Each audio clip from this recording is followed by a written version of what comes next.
It's a good feeling, a victory on Derby Day. Who doesn't love it? Welcome back to Matchday Report, everyone, where Preston North End took on the Blackpool scum, and we beat them 3-1. Thank the fucking Lord above. We needed that. Alrighty then, I'm not going to beat around the bush, because I'm not going to lie. This is my second time trying this, and I'm in a very pissed off mood, so let's do it. Right, first off, it was a fancy come to life as Potts gave us an early lead with Whiteman later doubling it through a fantastic free kick. In the second half, it began with this brilliance as Cannon made it 3 with a lovely finish. Delap missed a chance to put us 4 ahead, and Blackpool robbed us of the clean sheet late on after we switched off and conceded a tap-in.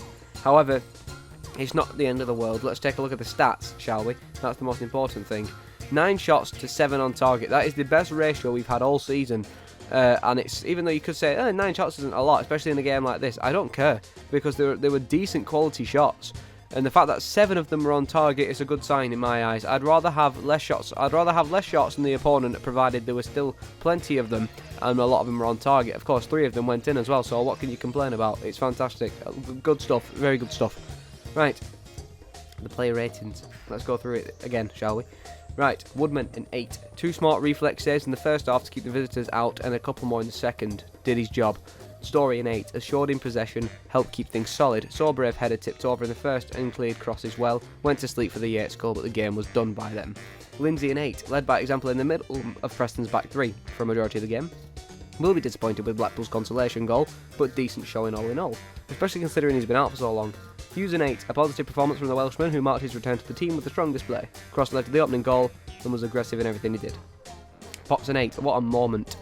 Brilliant strike to send Peony into the lead and he laps up the celebrations big time. Fernandez an 8, started a little tentatively but grew in confidence and impacted the game going forward. Willing to run at Blackpool, won his duels. Whiteman a 9, general light shift from the number 4, saw a shot save well early doors and his free kick to make it 2-0 was magnificent, bossed it in the middle. Brown a 9. Absolutely everywhere, the Peony captain set the tone in the opening exchanges, ran himself into the ground on Derby Day, moved the ball well throughout and won his tackles. Johnson an 8, Blackpool gave him space and made them pay. Brought class, control, composure to Preston's excellent team performance at times, took an extra touch or 2 that was needed, but on the whole, very strong. Put his foot in too. Tom Cannon an 8, busy throughout the game and chased every lost cause, dropped into link play when the chance arose, and a penalty appeal turned down early on, took his goal which killed the contest emphatically, such a precise finish. Pirate 7, a couple of loose moments but a committed shift from the Irishman, had a few openings in the final third, wanted the ball and always tried to present an option for his team. Like the final piece of decision making. Right, subs, Delap 6, found himself through on goal after coming out but Maxwell blocked it. Ledson a 7, on the final 20 minutes or so put himself about exactly as you expect. Brady a 6, introducing the closing stages, brought his typical back into the pitch, and Josh Ornamar 6, 4 minutes into his legs, added freshness across final third. Did somebody say merchandise? That's right, two cents for you all. Come and look sexy and then finally. Hear them around the family's Preston North, and currently you can grab designs inspired by our 1990 or 1996 and 1998 kits. This one is my personal favorite. Head on over to the link on screen and in the description now. Grab one while they're fresh. And the best part, Every word from Ryan Lowe on Preston North End's dominant derby win over Blackpool. On the victory, I'm very proud of the group, the staff and everyone. I think when you put those performances in derbies, they warrant 3 points, it's always pleasing, and that was our aim. Our aim was to get after them, front foot, energy, tackling, desire and commitment to get 3 points, and we've done that. So why can't we do it every game? It doesn't matter that Blackpool's a struggling side, we need to start doing this against every team we match to stand a chance. On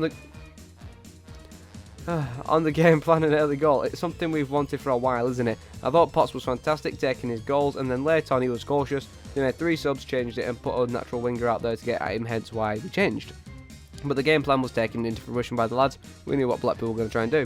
They're fighting for their lives and they tried to get about teams, put the ball up the top end of the pitch, still have some decent players and tried to play, but we knew we had to deal with all that, and if we dealt with all that we could create some opportunities and score goals. I think the counter-attack for Tom Cannon was fantastic, so very pleased. On the Potts moment, buzzing for Potsy, but because we had a bit of a discussion coming on from Rotherham. I told him if he wants to score goals, he will. You've got to believe you can score. And I've looked at the goal back and he potentially just squared it to the back for Brown for it just to fizzle out. For him to be brave and get the shot off and execute it, he's got the sidewinders volleys down to a T. If we can create more goals for him, he puts more balls into the box than he ever has done. If he can get to the back post, score goals too, even better. Yeah, brilliant. He needs to tell everyone else to have that bravery because, again, there's so many times this season where that bravery could have cost us the match. So, yeah. On the goals we did score, the quality is nice. They're attacking goals. We work down one side and Potts is on the other side to smash it across. Second is a great free kick from Whitey, and the third is a proper counter-attacking goal, where we open them up for a great finish. The sky's rolled into the corner. We have moments like that, believe it or not. We just haven't executed them, so it's nice when you do. On the importance of desire, we didn't have to match anyone's desire. We just had that.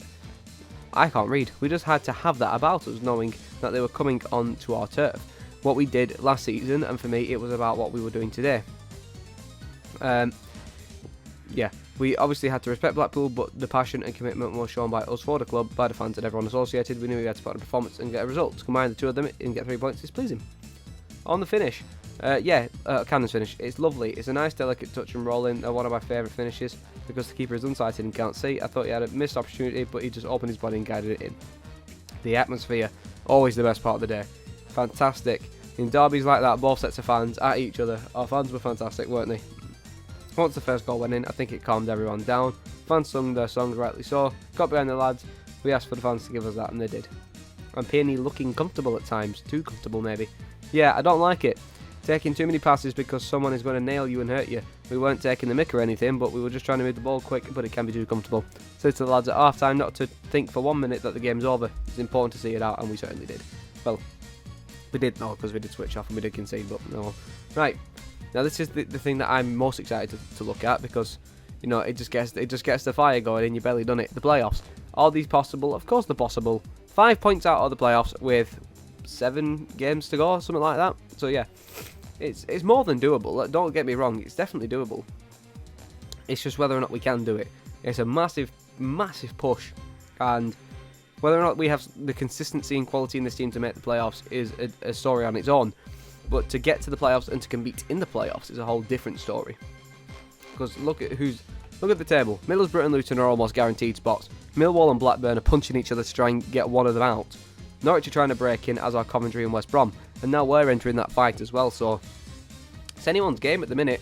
But yeah, it's more than possible. Of course, Ryan said after the QPR and Reading game, we're going to take a good look at the table and we'll have a real good go if it is, you know, ours for the taking. But we should be having a go anyway. Just look at it.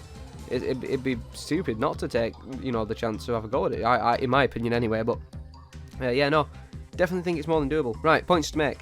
Despite the top player absences, we played very well. The atmosphere was fantastic. Change to a defensive style is fine, but we can't switch it off as we concede. Certain chants were a bit too far in my opinion, and we finally got a fist pump at full time after so long. It felt great to have one of those here. Right, pros. Fantastic atmosphere, excellent team effort, gets the ball rolling on the playoff chase. We got our own back after the reverse fixture disaster, and P&E Twitter is back to being positive. On the negative side, we've got no more Ched Evans or Greg for the rest of the season, which is a massive shame because obviously Ched's one of our main contributors to goals, and Greg's been fantastic, you know, and he's our only other left back option as well. So yeah, definitely concerning. And we switched off late, which caused us to concede. So yeah, very unfortunate on the negative of switching off to, you know, cost the clean sheet, but. I think it's even more of a worry that we've got two of our best players out for the rest of the season now, because these next games are going to be crucial. And if say Hughes picks up a knock, it's not going to look too pretty down the back. So we'll have to wait and see. But anyways, P&E beat Blackpool on home turf. Thank God. I do think it was better, to be honest. Last season was great. Don't get me wrong. It was a fantastic moment for all of us, and it was definitely the moment that cemented my fucking love for this club. However, this was definitely a better game. I'll be honest with you. We won 3-1. It's a far better game. But the cameras couldn't produce a picture like that. Just look at it. That's iconic. It's a piece of our history now. And for 2 seasons in a row, we've got 2 fantastic lawnies cementing themselves into folklore, as well as the next Blackpool man, and of course one of our very best players, being Ben Whiteman. So yeah, thank you all so much for watching, and I shall see you all at the weekend for this QPR breakdown, whenever that may be. No, Blackburn's not for ages yet. So yeah, I'll see you all at the weekend for the QPR breakdown, whatever day that may be. Depends when I can get it done.